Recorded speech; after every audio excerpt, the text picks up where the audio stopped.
Muslim masa kini, jannah dalam bahasa Arab diartikan sebagai surga. Namun secara harfiah, jannah berarti kebun. Sebagian besar ulama mengatakan tanah surga awalnya adalah dataran yang dikaruniakan kepada seorang hamba yang beramal soleh. Dataran tersebut kemudian ditumbuhi berbagai pohon yang berasal dari amalan manusia, hingga berkembang menjadi kebun. Luasnya surga yang dianugerahkan kepada seorang umat melebihi langit dan bumi. Di dalamnya terdapat pohon-pohon yang berbunga dan berbuah, sementara sebagian lagi lahan kosong. Lalu bagaimanakah seseorang mendapatkan tanah di surga dengan banyak pohon? Adalah zikir, ibadah yang dilakukan dengan menyebut dan memuji nama Allah Subhanahu wa Ta'ala yang akan memberikan tanaman di surga. Rasulullah SAW bahkan mengungkapkan, siapa yang membaca Subhanallahi al-azimi wa bihamdi, niscaya ditanamkan untuknya satu pohon kurma di surga. Hadis riwayat Tirmizi.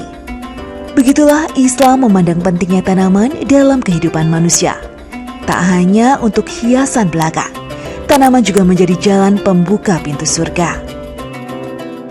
Gemes ya kalau ngelihat tanaman terus udah tumbuh buahnya pendek pula gitu, tinggal metik gitu rasanya. Tapi kan sayang kalau dipetik sekarang karena belum terlalu ranum, belum terlalu masak ya Pak ya Bang ya. Jadi ntar aja kalau udah. Tapi ngomongin tentang tanaman yang ada berbuahnya gitu kan, ini kan salah satu, kalau di Islam itu salah satu ganda nih pahalanya. Selain menanamnya juga mendapatkan pahala, buah yang kalau misalnya bisa dinikmati untuk diri sendiri dapat pahala, kalau misalnya bisa dibagi-bagi ke orang dapat pahala, bahkan dicuri sekalipun tuh dapat pahala, dimakan binatang juga dapat pahala.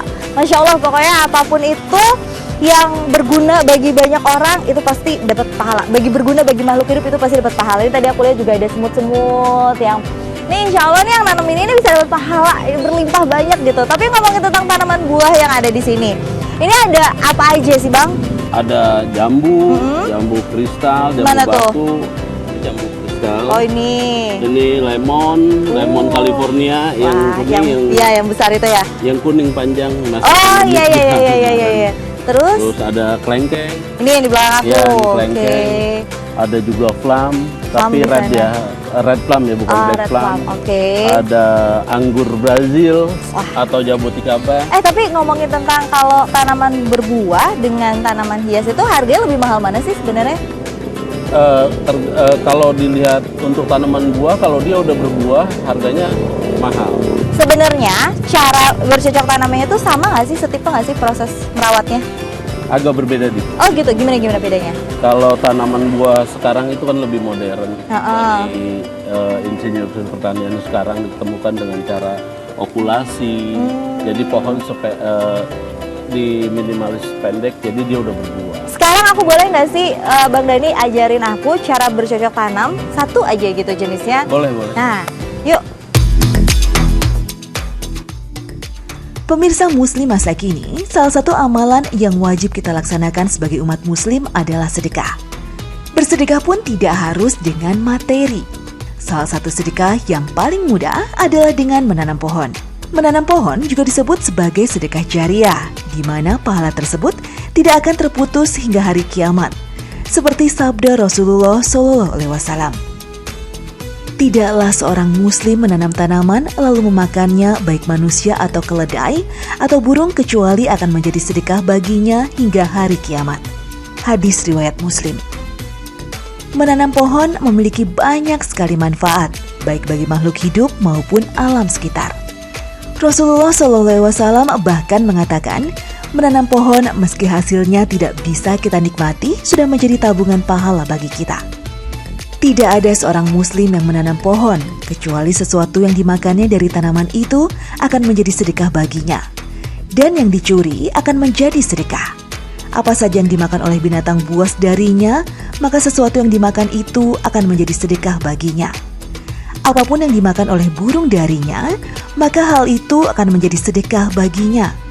Tak ada seorang pun yang mengurangi, kecuali itu akan menjadi sedekah baginya. Hadis riwayat Muslim.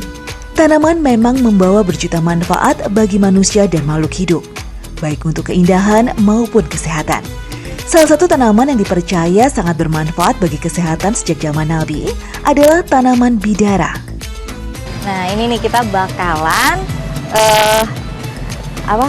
Bidara. Iya, satu pohon yang emang disunahkan untuk ditanam kalau di Islam. Ini ya, Pak? Iya, ini. Masya Allah. Ini sebenarnya banyak banget loh manfaatnya pohon bidara. Tapi kalau ini sendiri ini berapa nih harga ya? Ini 75 ribuan. 75 Karena masih ribu. kecil dia dan dia Yang lebih besarnya lagi berapa? bisa di angka 250 ya. Tergantung gede tinggi dia. Oke, kan aku nggak tahu ya ini benar apa enggak. Ini yang sependengarannya aku aja deh. Iya. Bidara itu sebenarnya kalau misalnya itu cepet banget tumbuh daunnya, benar nggak sih? Betul. Dia kalau udah tumbuh dari sini tunas sini, yang sininya akan ngalah. Yang besarnya ini nanti yang tumbuh dari tunas itu. Seperti itu. Proses perawatannya sendiri ini gampang nggak? Mudah sebetulnya, karena rata-rata dia itu kan tidak bisa dicangkok, tidak bisa disetek, dia cuma dari biji. Ini ngomongin tentang tanaman bidara, memang ini nggak cuma sekedar tanaman, nggak cuma sekedar sunahnya Rasulullah, tapi juga memang ada di dalam ayat Al-Quran, bahkan segala kebaikannya juga dijelaskan. Dan satu lagi yang istimewa, tanaman bidara ini adalah salah satu tanamannya surga loh, Masya Allah. Bidara atau Ziziphus mauritiana adalah sejenis pohon kecil penghias buah yang tumbuh di daerah kering. Tanaman yang juga dikenal dengan berbagai nama daerah ini memiliki daun yang umumnya berbentuk bulat panjang. Di Indonesia, khususnya bagi kaum muslim, daun bidara dikenal ampuh dan berkhasiat mengusir jin. Rasulullah sendiri memanfaatkan daun bidara untuk membersihkan tubuh dari kotoran yang sulit dihilangkan, seperti memandikan jenazah.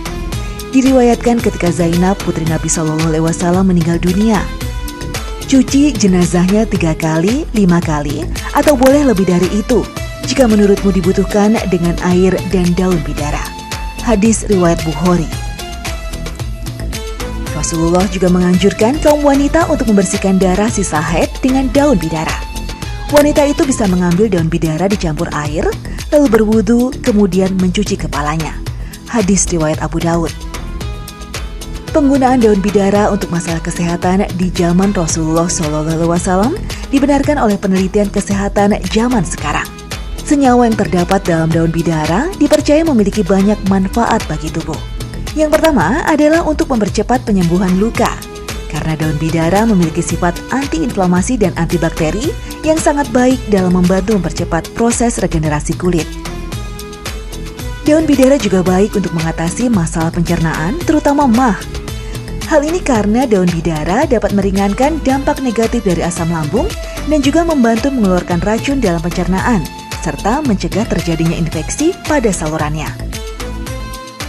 Nah, saya juga mau belajar tanamnya, biar nanti kita bisa praktekin juga di rumah. Kalau misalnya udah itu, kan lumayan ya, bisa sambil belajar, siapa tahu juga dapat pahala, yang penting niatnya ikhlas gitu kan. Sekarang gimana sih Bang, caranya Bang? Ini udah ada media tanam? Ya, ini udah khusus untuk bunga. Oke. Ini makanya ada 2 bunga, ada alocasia jirafa sama calathea silver. Namanya bagus-bagus ya? Iya. Jadi kita coba dulu ya. Oke. Ini tinggal dimasukin aja? Iya, masukin aja dia. Kayak ini juga bisa dipraktekin di rumah nih kayak, kalau yang bolong-bolong kayak gini? Untuk air, supaya dia pada saat disiram udah langsung turun airnya.